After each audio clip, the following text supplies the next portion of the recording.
Patay nga karabaw kag iban pa nga sapat na anod sa baybayon sang Calatrava, Negros Occidental gikan sa probinsya sang Cebu. Baho sang mga sapat problema sa mga residente. Yaring balita nga aton gintutukan. Sa sininga video, makita ang itinguhaan sa mga residente sang Sitio Butos, Barangay Refugio, Calatrava, Negros Occidental nga mapalayo ang nagautaw-utaw nga patay nga lawas sang karabaw nga ginanod malapit sa ilang baybayon. Sakay sa ila bangka, ginbutong inipadulong sa madalom nga bahin sang dagat bangod sa hindi maagwanta nga baho. Ang problema namin dito is yung ang daming basura, mga kahoy na napadpad sa aming lugar. Meron pang kasamang patay na hayop at saka patay nga mga kabaw.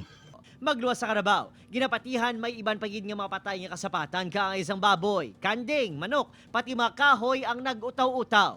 Kita nyo naman nga ang dami talagang basura na dito. Sana maaksyonan ito na ang aming problema sa LGU namin.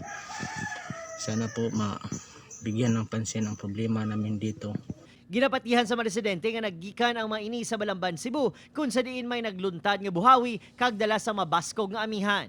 Panawagan nila sa lokal nga panguluhan nga masolusyonan ini pinaagi sa pagpalubong sa mga napatay nga kasapatan in kasong aliwat magbalik malapit sa ila nga baybayon. Upod, Kirinal Castillo, Adrian Prietos, 1 Western Visayas.